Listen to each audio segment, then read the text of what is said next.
En corto y por derecho, déjenme que les presente hoy a una de esas personas, a una mujer a la que yo creo que el título no le cabe en una tarjeta de visita normal, necesita una A4, tamaño A4 por lo menos, porque ella es coordinadora del Grupo de Investigación del Deterioro Neurológico de la Universidad de Valencia y del Instituto de Investigación Sanitaria INCLIVA, y además catedrática de Biología Celular de la Facultad de Medicina de la Universidad de Valencia. Ella se llama Carmina Montoliu. Carmina, muy buenas noches. Gracias, buenas noches. Y bueno, yo lo decía antes de empezar este programa, una de las catedráticas más simpáticas con las que yo me he encontrado en la vida. Bueno, muchas gracias, porque creo que estoy haciendo lo que me gusta y yo lo irradio. Soy una persona bastante abierta y sociable, creo, y entonces irradio donde estoy. Pero eso es una suerte, ¿no? Dedicarte a lo que de verdad te gusta.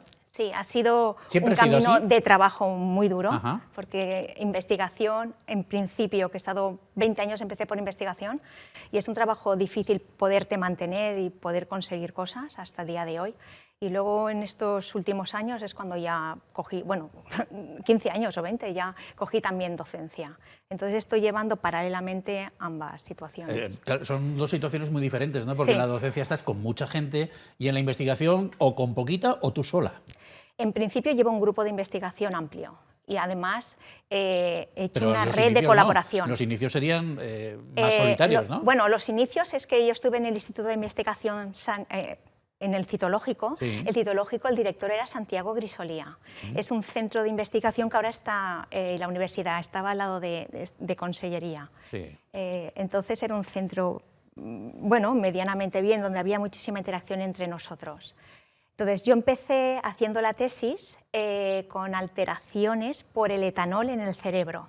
El etanol es la sustancia principal, vamos, el alcohol, ¿no? El alcohol. De las bebidas Entonces yo empecé alcohólicas. a estudiar por qué la madre que bebe alcohol crónicamente bastante y está embarazada, ¿qué pasa con su feto? Lo que se llama síndrome alcohólico fetal. ¿Eso es lo primero que investigaste? Lo que empecé, porque me puse en contacto con el Instituto de Investigaciones Citológicas, para mí era de referencia, Sí. fui a hablar con ellos y pedí una beca de consellería, en aquel momento eran becas, pedí una beca de consellería, me la concedieron y fueron los 4 años que te ponen para hacer la tesis doctoral. Y le hice la tesis doctoral, alteraciones por el alcohol en el cerebro, súper bonito. Cuando terminé, me puse en contacto con un jefe que estaba con don Santiago. Don Santiago todo el mundo lo conoce, sabemos que es un bioquímico español, príncipe de Asturias. Discípulo de Severo Ochoa, como él Discípulo le de Severo gustaba Ochoa, decir. que yo abrí un día la puerta y me encontré a Severo Ochoa. No me digas. Súper bien, súper bonito. Ya era mayor, claro. Sí. Claro, es que por don Santiago conocimos muchos premios Nobel. Esto enriquece. Uno de ellos, claro, Severo Ochoa, que era discípulo suyo. Entonces, don Santiago, el profesor Grisolía, trabajaba en el metabolismo del nitrógeno. Entonces, claro, él lo que quería era ver esa toxicidad de los nitrógenos, como es el amonio, cómo destoxifica. Él se centró en el ciclo de la urea. El amonio se detoxifica por urea. Y empecé por ahí. Entonces, claro, yo quería luego seguir con qué pasa con el amonio y hacer un cambio, ¿vale? Con los pacientes. Entonces, después de X años con becas postdoctorales, europea, etcétera, aparecieron unos primeros contratos de investigación por el Instituto de Salud Carlos III. Entonces, fui una de las primeras que consiguió un contrato de Me estás investigación. dando muchísimos nombres de referencia, tanto de instituciones como de personas. Sí, O sea, has sí, tenido sí. también mucha suerte. Bueno, te la has buscado tú, claro, evidentemente. He ido trabajando durante muchos años con diferentes tipos de becas en el Instituto, en el Citológico, con don Santiago, y bueno, abriéndome camino. Primero hicimos investigación básica, porque para mí investigación básica también es importante. Sé que siempre miramos, o todo el mundo mira en el iceberg el punto final, ¿vale? La aplicación. La aplicación o el Pero si no haces fármaco, investigación el básica, fármaco al paciente, no puedes que es lo llegar. que buscamos todos, porque estudié en biomedicina. Pero claro, hay que mirar debajo del mar el iceberg. Contra más investigación hagamos básica, luego translacional, luego la parte clínica y tal, pues contra más, más importante. Vale, y entonces yo te pregunto, ¿y la investigación básica, si no fuera por las instituciones, sería imposible? Porque las empresas sí que buscan una aplicación Sí, exacto. lo más rápida posible, son las lo más inmediata instituciones, posible, ¿no? son los investigadores y son los proyectos de investigación que vamos solicitando, bien, a lo mejor puede ser más consellería o más nacional para conseguir más financiación y luego ir al europeo.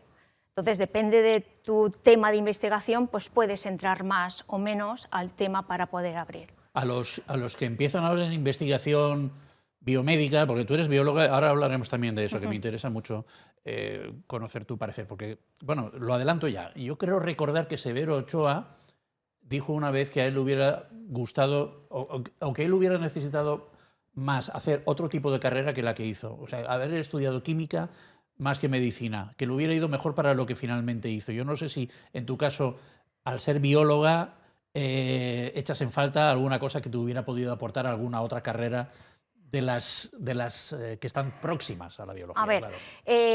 Yo quería hacer investigación siempre. A los 8 añitos me dieron un microscopio y ahí descubrí un mundo donde todo lo que encontraba yo ponía. Y ahí dije, me gusta la investigación. Yo siempre se lo pedía a los Reyes Magos. Sí, pues yo lo conseguí a los 8 añitos. A mí me lo dieron hace 3 o 4 años. Ahí me porté muy bien. Me dieron la bicicleta y me dieron el microscopio, 8 años. Entonces yo quería hacer investigación. Ya sé que hay muchas asignaturas y muchas carreras muy afines. Para mí, biología tiene un campo muy amplio, porque tenemos genética, microbiología, zoología, botánica. Entonces tenemos mucho para poder estudiar con un abanico. No hay que quitar que tengo muchos compañeros investigadores que son químicos, que me aportan su parte química, farmacéuticos, también, si al final todos van a la investigación. Correcto. El que quiere hacer investigación, ahora está en la biotecnología, en mi época no existía, están los biotecnólogos muy buenos también. Entonces, que tienen... Pero se van muchos al extranjero, Carmina. Bueno, es que nosotros yo bueno, ahora algunos con biotecnólogos, además. Sí, bueno, ahora con los Erasmus la gente se mueve más. Y luego cuando nosotros terminamos la tesis, generalmente queremos hacer un postdoctoral fuera, porque enriquece. ¿Vale? Lo que necesitamos son financiación de recursos humanos para poder volver. O también recursos humanos porque que te vayas fuera no quiere decir que seas mejor o peor, es que tú decides irte. Pero una cosa es que te vayas a hacer el Erasmus o la tesis. Y luego necesitas o lo que sea. volver porque quieres volver a Claro, aquí. ese es el asunto, ¿no? Eso es lo que yo espero, que siempre ha habido contratos y espero que siempre siga habiendo contratos. Ahora parece ser que haya menos financiación, bueno, es que necesitamos más financiación, siempre todo el mundo pide más para hacer ese cambio generacional. Porque yo, aún me queda tiempo para jubilarme, Hombre, lo sé, a la pero vista está. ya tenemos que buscar ese cambio generacional. Para buscar ese cambio generacional, yo tengo en el grupo gente muy buena. Necesito ahora, cuando terminen la tesis, poder tener esos contratos para una estabilización. Eso es lo que solicitamos. Bueno. Y eso es lo que a veces está más complicado. Pero como no está complicado ahora, en cualquier ámbito ahora, tenemos Así necesidad. que tú empezaste gracias a un microscopio que te trajeron los Reyes y a partir de ahí... ¿Y a partir de ahí qué? ¿No has tenido duda en tu vocación en ningún momento? No, es cierto que empecé un poquito de docencia en colegios, pero cuando supe de este instituto, que era de referencia, digo, voy a ver si me hacen una entrevista, porque te hacían entrevistas, jornadas abiertas, tu nota de carrera, etcétera, para poder pedir la beca. Pude y ya decidí. Cuando me dieron la beca ya eras incompatible con cualquier cosa, obviamente. Vale, y empezaste con esta investigación que nos has contado sobre el efecto del alcohol en las madres. Eso es.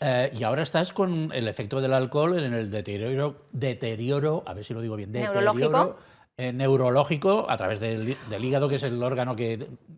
Realmente estoy ahora con enfermedad hepática. Empecé porque estaba el amonio, que cuando hay por alcohol o por otras cuestiones, lo que afecta primero realmente es nuestro órgano piloto, que es el hígado. Y el hígado es un detoxificador precioso, pero cuando ya hay una acumulación de toxinas ya no puede hacer más y entonces pasa la barrera hematoencefálica y produce en este caso...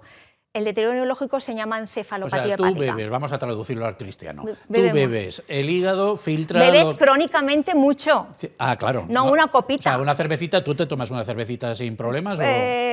¿La cervecita está buena, no me gusta mucho, queda fatal decirlo? Sí, prefiero una copita de vino. Bueno, pues una copita de vino para el Pero la caso. cerveza muy buena, una clarita. Muy bien, muy bien. O sea, que no estamos hablando de ser abstemios hablando totales, sino de no pasarnos. Entonces, de algo crónico. El hígado es la barrera, el filtro que, en fin, que canaliza e impide que la toxicidad llegue al resto del cuerpo, ¿no? Más o menos es eso. Y estamos hasta el punto... Es un filtro, es como un filtrador. Eso es. Y entonces ese filtro, mientras él puede trabajar, pues vale, destoxifica y filtra y quita Porque y elimina. el amonio al que aludías es, por decirlo de alguna manera, un derivado del amoníaco. Y por tanto, para que entendamos mejor la toxicidad que tiene eso. Es. Entonces, que tiene eso. Cuando no funciona bien, en sangre se produce y hay una liberación que pasa al hígado, y si el hígado ya no funciona bien, todo va al cerebro. Al cerebro. Entonces está lo que se llama el eje, que es súper importante y ahora está tan de moda: intestino, hígado y cerebro, porque ahora está de moda el intestino y la microbiota. Es que hay una... Sí, eso es verdad. Realmente hay una comunicación entre ese eje de intestino, hígado y cerebro. Al final la frase es: lo que comes, si la microbiota no funciona bien, etcétera, y pasa por el hígado y tal, al final llega a ese efecto de una alteración en el explícame pienso. eso con un poquito más de detalle. No mucho, pero un poquito más de detalle.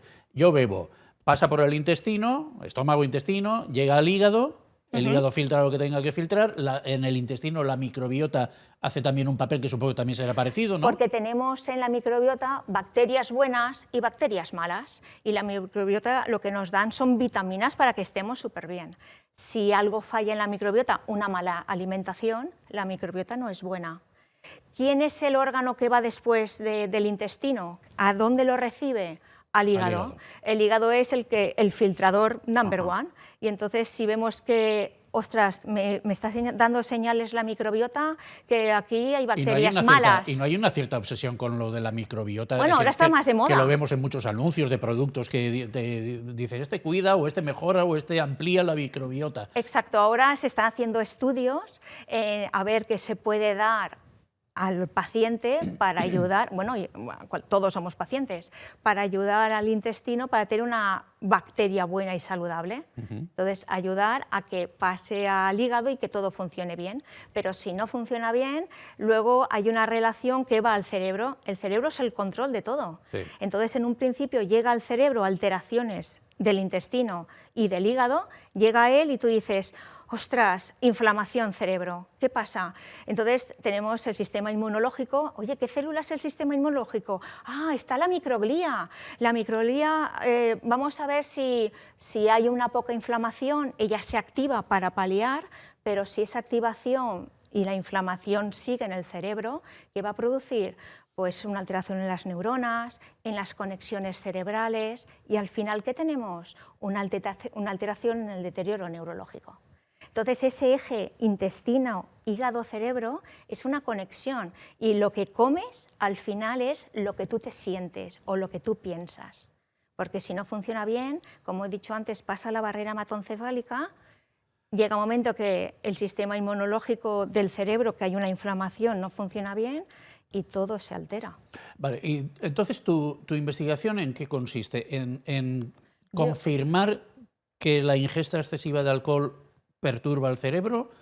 A ver, ¿O en buscar alguna solución alternativa a la no ingestión de alcohol? Claro, a ver, para que no tengas estos problemas, lo mejor es que no bebas en exceso alcohol. Pero una vez que lo has hecho... Yo quiero mejorar el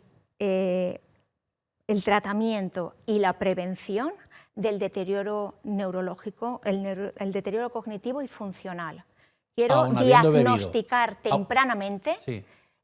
Diagnosticar tempranamente y el tratamiento y la prevención del deterioro cognitivo y funcional. Esto sirve para muchas patologías que al final tienen un deterioro neurológico. Hablo de enfermedad crónica como la mía, ¿vale? Insuficiencia hepática, podemos hablar de diabetes, podemos hablar de neurodegenerativas y mentales, de grandes cirugías. Entonces, nosotros por el INCLIVA coordino el programa transversal de deterioro neurológico. Bueno, ahora se ha cambiado y es salud mental y neurociencias, pero es de deterioro neurológico, donde estamos diferentes patologías.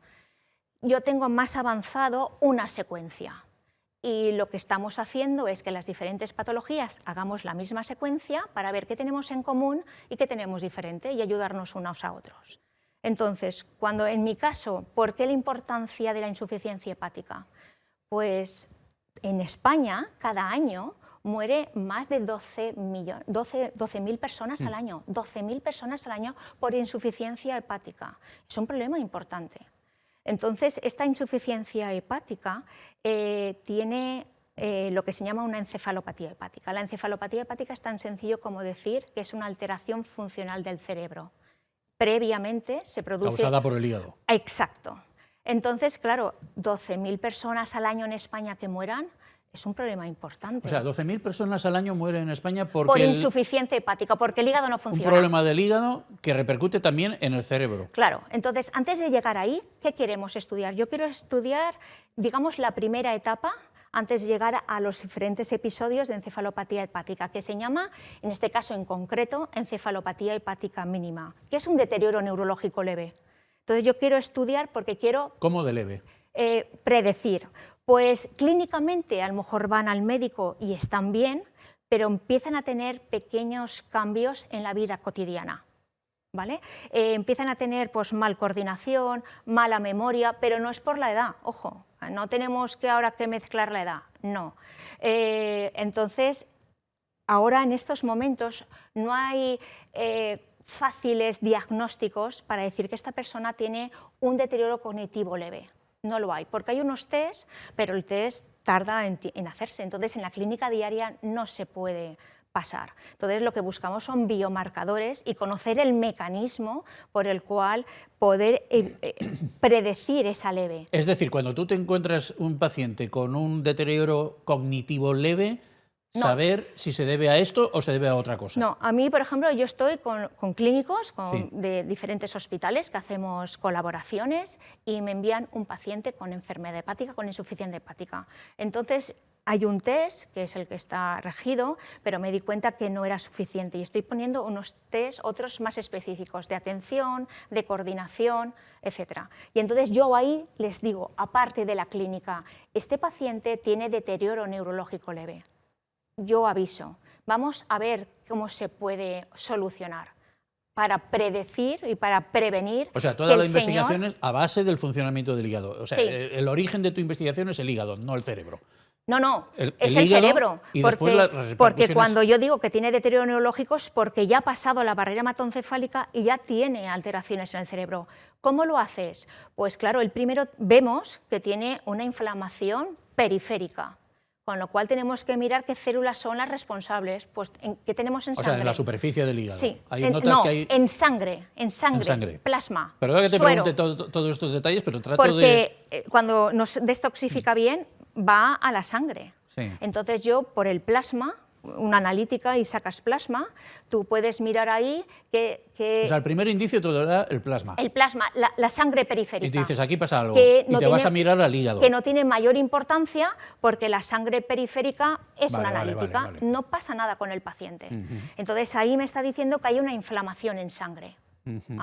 Y yo tengo que buscar quién son las células, pues tenemos los monocitos, tenemos los linfocitos, y con la inmunología te da la cascada de interleuquinas o de vías que por dónde puede ir esa inflamación. Averiguar quién es el culpable de todo eso, ¿no? Claro, esa inflamación periférica se transforma a una neuroinflamación. La neuroinflamación, ojo, ya lo tenemos en el cerebro. Sí, sí.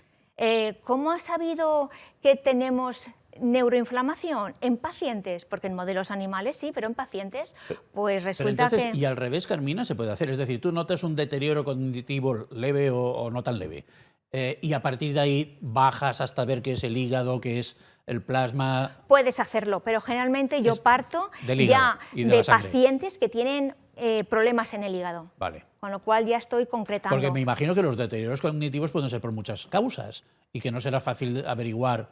Quiero decir, si lo hiciéramos al revés, si empezáramos a estudiar, dice, este señor o esta señora tiene un problema cognitivo, vamos a ver a qué se debe.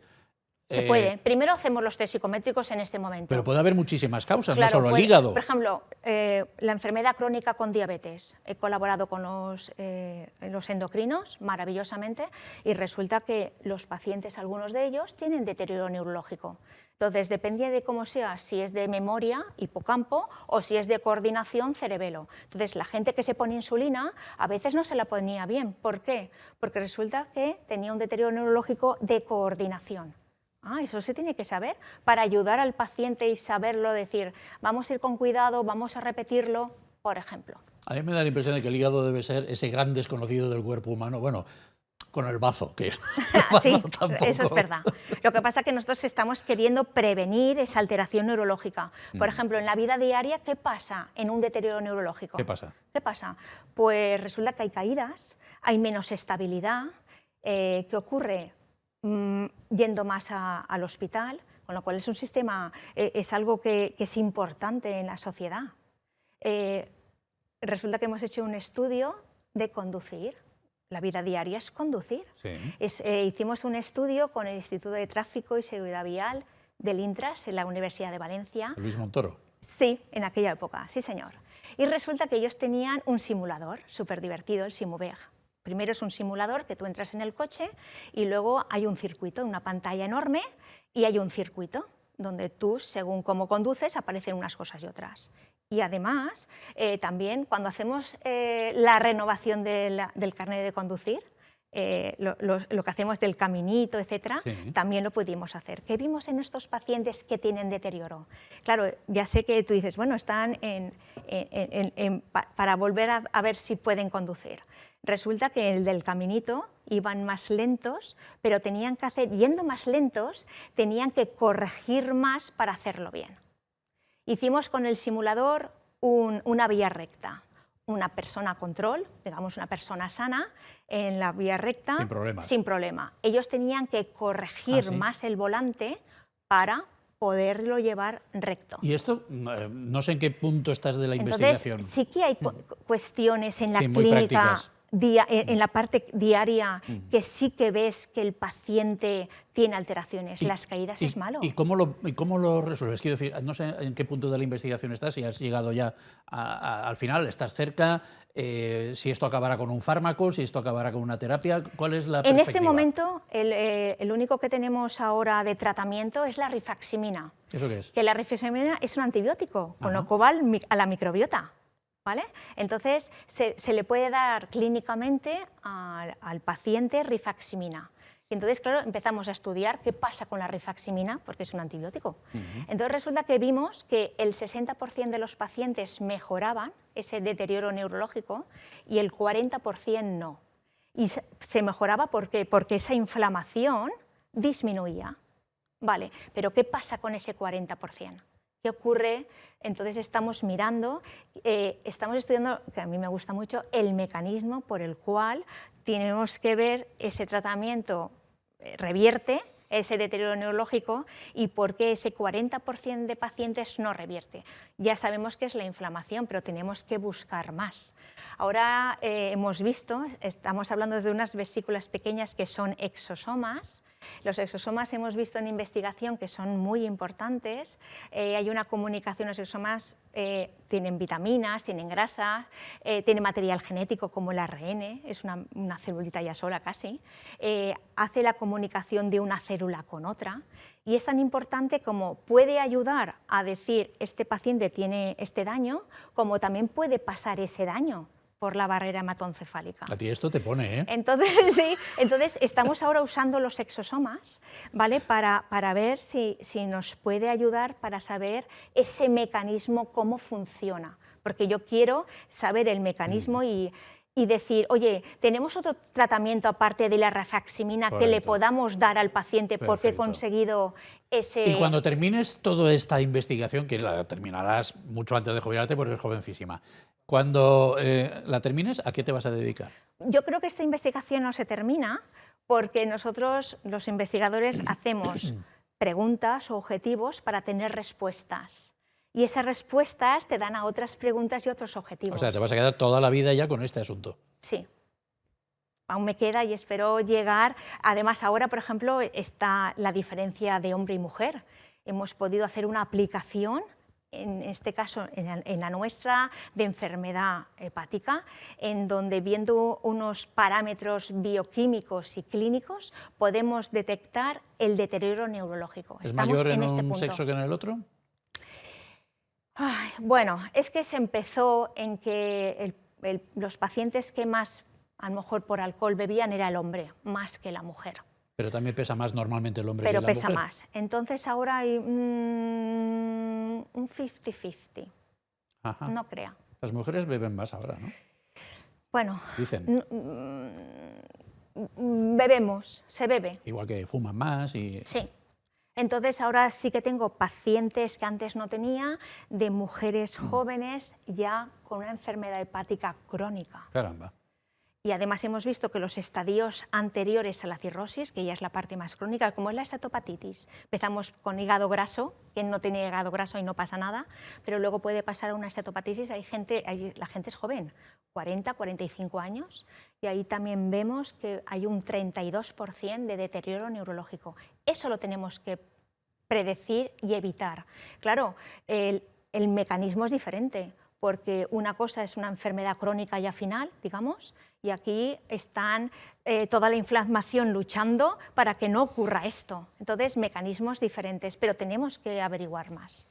Aún falta mucho, ¿eh? Qué difícil todo esto, ¿no? Y qué difícil el cerebro también. Muy difícil. Es un Pero si regulador el hígado es contra... complicado, el cerebro mucho más. Mucho más. Y entonces, depende de las patologías que vayamos haciendo, queremos hacer la misma secuencia donde está inflamación periférica, neuroinflamación, alteraciones cerebrales, hay que buscar si son estructurales, funcionales, la neurotransmisión para llegar al deterioro cognitivo y saber entre nosotros qué tenemos en común o qué tenemos diferente. La investigación, normalmente, por lo que yo tengo entendido, se hace con mucha conexión con otros grupos que investigan cosas parecidas, con mucha información, con mucha transmisión de información. Al final, el que saca la patente tiene en cuenta, valora de alguna manera la información que le han suministrado otros colaboradores. Pues tú ya tienes tres o cuatro patentes, Sí, me parece que tienes. tres patentes. Tres. En principio sí, porque colaboramos todos. Para hacer una patente o para hacer una publicación en biomedicina con pacientes, he hecho una red de compañeros, porque ahora es la multidisciplinaridad. Yo he visto tu currículum, Uno que solo... son 213 páginas. 213 páginas llenas gracias. de colaboradores, Sí. de Porque a medida que participación. tienes una idea, buscas al médico o buscas a tu compañero para analizar. Sí, pero etcétera. como descubras Estamos todos. ¿Sí? Y todos estamos contentos. Sí. Como descubras la Esto es piedra filosofal, a esto ver quién es se un hace bien para rico. todos, porque también todos ponemos la parte que sabemos. Entonces, por ejemplo, vimos que la gente, por ejemplo, con esquizofrenia, había un potencial auditivo evocado que funcionaba muy bien porque estaba relacionado con la parte atencional. Y era sencillo hacer un EEG, un electroencefalograma. Entonces me puse en contacto con los neurofisiólogos y dije, podemos hacerlo y además es divertido. Te ponen el electroencefalograma, los electrodos y te ponen una peliculita. Qué divertido. Y luego hay un sonido igual y de repente uno diferente. Por eso es un potencial auditivo evocado. Pues eso que es tan sencillo te dice, te busca el área, la amplitud y vimos que el área, el número de neuronas que responden era menor a los pacientes que tenían deterioro neurológico, con lo cual, y estaba relacionado con la atención. Es cosas de saber con el paciente para poderlo ayudar. ¿Para cuándo el Xiaomi primer? ¿Terminó? Bueno, pues me he presentado. ¿Te has presentado? Sí, estoy presentada en Investigación Biomédica 2026. Sí. Bueno, hay O sea, que gente igual muy el buena. año que viene tenemos que felicitarte por haber conseguido. Ojalá. Y de ahí ya ojalá. al Princesa de Asturias y a lo que... Bueno, como don Santiago Grisolía, bueno, eso es muy difícil. Bueno. Nada imposible. No, pero además... Seguimos trabajando porque nos gusta, para ayudar al paciente. Cualquier cosita que venga, que encontremos de resultado, es una ayuda que se lo damos a investigación a los clínicos para que lo pongan en marcha. Ya me imagino que en tu tiempo libre te dedicarás a seguir. Bueno, es que mucho tiempo libre no lo tengo porque tengo que prepararme la docencia, buscando cosas, ¿no? Por pero ahí. sí, la investigación es parte de mi vida y gratificante también la docencia. Sí. Mucho. Comencé como asociada, ¿vale? Y bueno, te mantiene joven, ¿verdad? Me mantiene la joven. docencia. Sí, y además nosotros estamos en España en universidades buenas, salen muy bien preparados. Sé que los primeros años son de teoría, pero luego tienen práctica. Salen bien preparados que luego se nos rifan para llevárnoslo. Lo que tenemos que hacer es, bueno, que se vayan porque así también... Pero que vuelvan. Pero que vuelvan. Y luego retenerlos. Y retenerlos y que se queden. Carmina, muchísimas gracias. Suerte con el Jaume I. Oye, ojalá. A ver si lo podemos celebrar. Y Gracias. muchísimas gracias por habernos contado esta parte tan pequeñita de un mundo tan apasionante como es el de la investigación. Todo gracias a un microscopio. Gracias por invitarme. Gracias a ti por acudir.